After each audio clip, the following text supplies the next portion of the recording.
Thank you. Curious by hands here, who here has used Instagram filters? So pretty much almost everybody. So everybody here has used AR. And it's exciting. Who here has or has ever used a Meta Quest device? Or similar. So most people. And how about own one? Okay, great. So just to get a taste of the audience, so we got a whole mix, and other people never used a headset at all. Wow, everybody here but one person? Oh, this is amazing. This is amazing. Yeah, wonderful. Truly. I wish we had time to do like a little summary of tell us your favorite experience. Yeah, maybe afterwards. Yeah. Okay. Got it. I'm learning how to use this, so forgive me. Are we supposed to press it and then things happen? Okay, wrong one. All right, so a little bit of what we're going to talk about today. You learned a little bit about who we are. We're going to share a little bit more. And then we will get into some use cases of communities that are growing inside the metaverse. Double-click a little deeper into Horizon Worlds as sort of a case study. And then talk a little bit about how community building is and isn't different in the metaverse. And then wrap it up with how you can get involved. All right, so again, my name is Lisa. You heard that I have been building communities in the metaverse a little while now. I started in 2015 at a company called Altspace VR. I was the first community hire there. When I started, my first question was, after I got off the phone with the VP of product, is what is VR?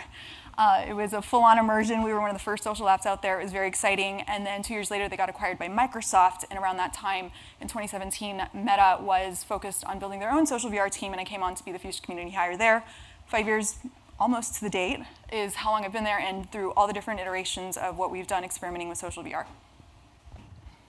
All right, I am Molli Aronce. I guess we're not standing in according to our avatar pictures, but I am Molli. I joined, well, going back a little bit, I've been building communities for just over a decade, mostly gaming sector communities.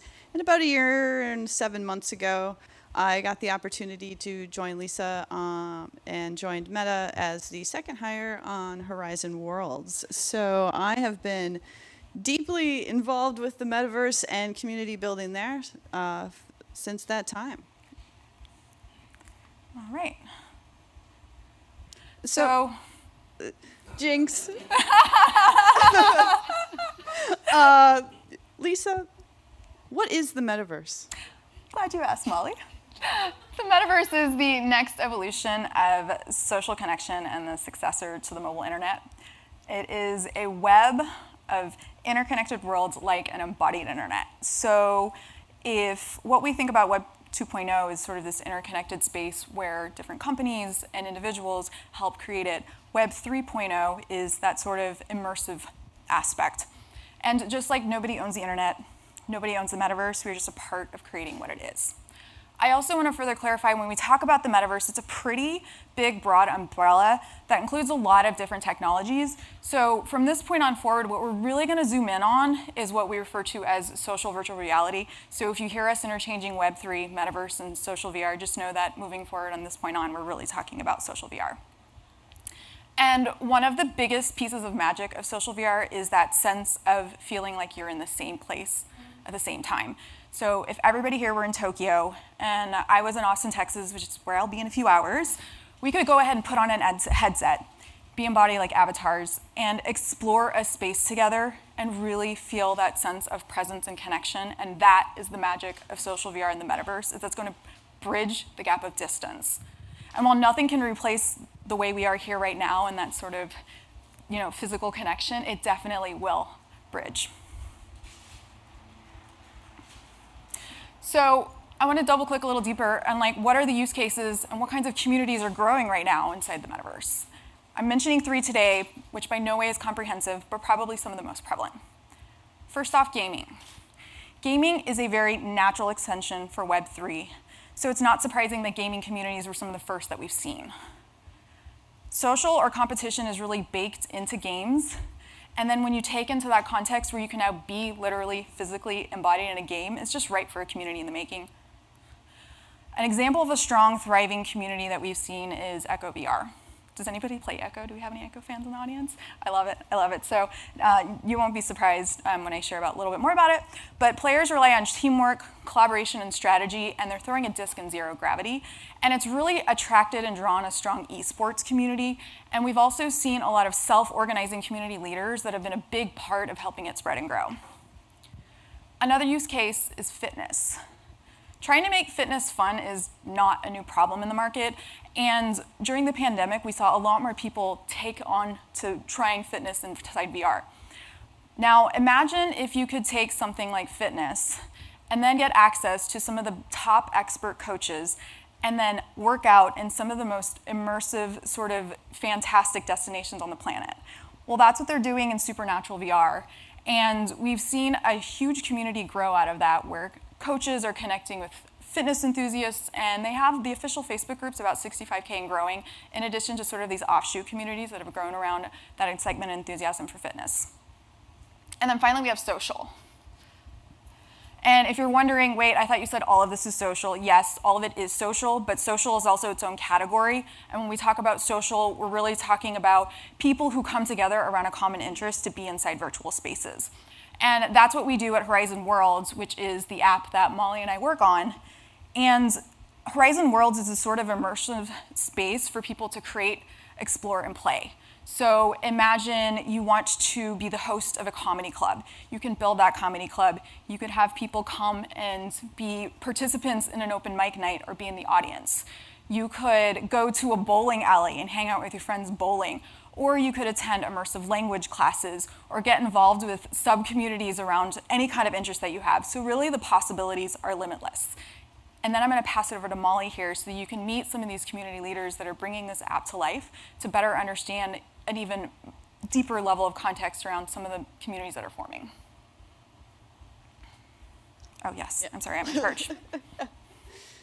The creators. This is where I spend the bulk of my time. I'm very focused on the creators of Horizon Worlds and therefore our thin slice of the metaverse right now. So the creators, the backbone of the metaverse. With the boom of the creator economy, creators in the metaverse are making their mark, and they are the backbone, again, of the applications we interact with in the metaverse. To bring this to life, we want to walk through a couple case studies of 3 creators.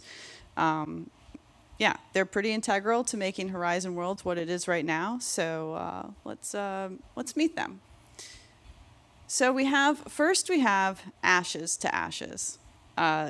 She started building in Horizon Worlds because she had a lot in her head that she just didn't know what to do with. Like, she had all this creativity and designs and art, and she's a CPA by day, and she just really wanted to be creative, have a creative outlet. So she started to create and build worlds in Horizon. She is, first and foremost, a world builder, but she has also since become a teacher, a mentor, and also leads, she's one of the admins to one of our community-led groups, one of the biggest ones, called HCC, which stands for Horizon Creator Community. And that group is, they basically are, they are very inclusive. They're trying to, capture inclusivity into the metaverse, and they, foster collaboration, and it's a fantastic group. And so Ashes, through her work there and world building, is trying to bring more diverse creators into the metaverse. So she's done some great things. Next up is Angel the Artiste, who is a mother. She's a painter and a tattoo artist. And she originally started coming to Horizon Worlds and was very hesitant because she had anxiety. But she very quickly found out that she could actually grow and nurture her anxiety by networking in this very immersive space. It was like a whole new element to her. Most notably, Angel so far has created a number of worlds, but brought the first Black art museum to Horizon. She also loves working with people now, loves collaborating and helping uplift others and getting them the recognition that they deserve. And next we have Habitor. He was always into tech, so this was a very natural transition for him. And he also is very into games and puzzles. So he has made some of the most popular escape rooms in Horizon. He also loves collaboration. He feels like he can do things on his own, but he feels like he can do even more when he collaborates with other people. So each of these creators represents a lot of what's going on right now in Horizon. Not only are they creating their own brand and their own ideas, but they're helping to uplift people along the way. They are building communities within the community. And in just these three examples, you can see that building in the metaverse often includes collaboration. It's where, they build trust. And trust instills a stronger bond and deeper connection. And the metaverse takes on these values as, these creators are building their worlds through shared experiences. We've also seen a different kind of creator emerge, which are really community leaders. And these creators are really driven by a motivation to bring people together around an interest that they're really passionate about. They're also another critical part, and typically how they come together is through events. Some of them are world builders. Really, their primary vision and focus is that they want to create a specific type of event, and so they create a world around it. Others aren't. They find other people to, or they use somebody else's world. So I want to introduce you to three of these folks. First, we have Flutter. Flutter creates safe spaces and helps people feel calm and relaxed. And part of how she does that is through a weekly meditation event, which is a staple inside our product. Another way is that she puts together different peer-to-peer support groups. She also does happen to be a world builder, and so she's a mentor pretty much across any kind of enthusiast group around Horizon Worlds. She's in it, she's participating, she is helping other people as a mentor to get onboarded onto our creator tools, or she's helping them become a community leader in and of themselves if that's what they want. Unemployed Alcoholic is going to have you laughing from the moment you meet him. He has a really wholesome story. He's the creator and owner of Soapstone Comedy Club, and there's always something going on inside it. It's such a vibrant world, whether it's an improv mic or an open mic night, and I see a nod there. Does somebody know him? Like, yes, I know him. Okay, no. You just like they were doing open mics. And so if you don't feel like being on stage, it's fine. You can be part of the audience. He has a really cool chill space and a fire pit that becomes a place for people to congregate and talk. And the rules for them is keep it clean, follow the Horizon rules, and be respectful to others. We really can't talk about community inside Horizon Worlds also without mentioning Oculos 410, his zip code, his area code. So Oculos is pretty much one of the most profound super users we have on platform. He is truly an advocate, and he hosts these World Tour Wednesdays, which was born out of a desire to onboard and help new to Horizon folks understand what do I do and where do I go, but on the other hand, also help creators who want more recognition of their worlds that they're building. So his world is a world hub that then leads you to other worlds and also has different aspects and orientation pieces to onboard people.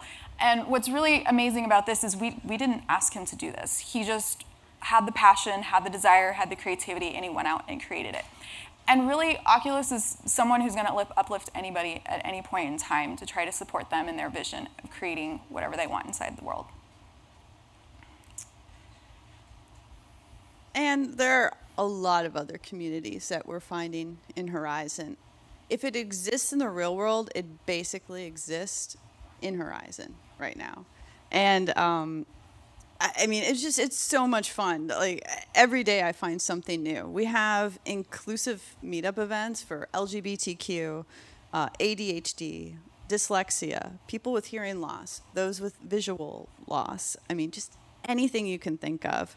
We have Women in Horizon groups, HCC, which I referenced earlier, Thrive Senior Community. We have boxing matches. We have live theater. Gaming meetups, foreign language groups, spiritual and religious. We even have a medical hub where they have Doctors come in with specialty doctors come in for Q&A. Emotional support. We have educational opportunities, math, scripting, coding, how to use the creator tools. We also have education around things like sign language and ASL. We often see crossover too between all these groups. For example, HCC and the Queers on Meta, they often do events together. And I actually saw there was 3 of them that were doing an event I just saw today. It was they're all friends. Everybody seems to really get along, and it's really cute, really great. Cute? I don't know if cute's the right word. But yeah, if there's an idea that you have, you can make it happen here. And we're also providing new ways for people to find their community. So we have world-building collaboration opportunities through competitions in which we encourage people to work together. We have programs that we've built, like accelerator program, builders track, monetization programs, early access, creator council, and mentorship, just to name a few. Brands are also a big part of community building strategy in the metaverse. They activate and galvanize people around common interests. This becomes an integral opportunity also from what we've seen is for creators to then work directly with brands and up-level their skills and get visibility into what they're creating, while brands then have the opportunity to bring people together. And I have 2 examples of that. One that we had recently was Nope. And I don't know how many of you are science fiction fans, but it is a neo-Western science fiction created and co-produced by Jordan Peele under his Monkey Paws production. And so the Nope team teamed up with some of the creators inside Horizon World to create an activation for Nope fans. And it was a spooky horror world, but in addition to galvanizing his fans, it also really attracted people who just love the horror genre in general. And it wasn't only a moment for the Horizon World community, but it actually became a really popular world all across the MetaQuest ecosystem. So it's a really key example of how community activation and a community-first activation can really bring people together. Wendy's also was another brand that wanted to be a part of the Metaverse and Horizon World. So they went out and teamed up with some creators to create the Metaverse, M-E-A-T, which is an interesting double entendre. And it was also timed around March Madness. So it was a food-themed world with some sports elements. And they had things like, I'm trying to think of some of the things that they had. It was a food-themed world, and they had mini-games such as burger shuffleboard, throw the fries inside the Frosty, and you could also throw burgers at a bobblehead of a very popular basketball character. It was another one of those worlds where, again, just brought a lot of people together inside and gave an opportunity for Ashes to Ashes, who you met a few slides ago, to get to work directly with the brand and get a huge opportunity as a creator. So building communities in the metaverse, which is why we're here. The playbook for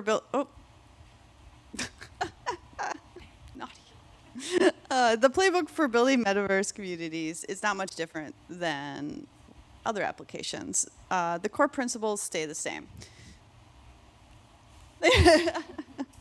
The need is there. We want to make sure that we can get people to connect. So we start with strategy. Strategy that ladders into product goals. It's all the same. Who we're trying to identify who the advocates are, who are the most enthusiastic members. They're already engaging with the product, which are pretty easy at this point to spot because they're very passionate. We're looking at what platforms outside of Horizon that we would want to utilize. And we are creating programs with reward structures, like the creator competitions that I just mentioned. They have rewards, early access and creator council to support the brand with feedback, which is also a two-way street because then they get a closer relationship with the team. So what's different? We've already touched on this, but now geography is no longer a boundary. And once you can get that co-location, the opportunities really become boundless. As a community manager, when you're looking into going and talking to community leaders in new spaces, the value proposition is really easy. So if there's a group of Facebook moms that has an international presence, those with a MetaQuest can jump into a VR world and spend time together. if they're a design enthusiast, they can now go in and create different worlds and talk about some of their favorite design elements. So that's one piece of it. But also what's different is that it's an early adopter product, which means we're building the playbook. And it's growing. And when you're an early adopter product like this, you also have to be nimble to work within the boundaries of the technology while also recognizing that we're moving towards more and more boundless possibilities. So how can you get involved? First off, you have to have a MetaQuest or a similar kind of headset, which is not a pitch for the Quest itself, but just to say that you have to have some kind of a headset to immerse inside a space. Yeah, for sure. But then once you have that, you can just jump in. You can join an experience. You can, just do world hops. There's a lot of events, and just get started. It's really just about taking that step and seeing what you can do. Like with Ashes, she had things that she wanted to build. Other people, they want to run events. Other people just really want to see what's out there and play the Frosty game, or join the Nope train and see what's going on there and be scared. There's so much that you could do. If you have an idea, you can do it in the metaverse. One last example I want to give is a creator that was very passionate about fashion, that is very passionate about fashion, and didn't know really how to build, but took the extra time to learn and collaborate and did this really kick butt fashion week back in August. So, they started and, built just something around their desires. So, study what's going on. And, the first time I went into the metaverse, I actually joined meditation. I did Flutter's meditation. That was my first time ever, when I got hired, going into the metaverse. And then after that, I went to an LGBTQ world hop party where I would just, with people I really didn't know, and we just visited other worlds. And, I found myself in this immersive world that was... it was fallopian tubes, and we were the fish or the sperm. And I don't know, it was just so crazy and fun. How could you not like that? I remember laughing so hard, and I hadn't done that in years. It really felt weird, but also very real because, we were avatars, but I felt like I was with them in person. So... anyways, that is, come find us. If you're ever in there, come find us. I'm Zbornox in the metaverse. And I'm Lisa Ko, and I want to leave you with one last question. So now that you've seen this, what would you do in the metaverse? Where would you go? Who would you spend time with? Or what would you create? Thank you.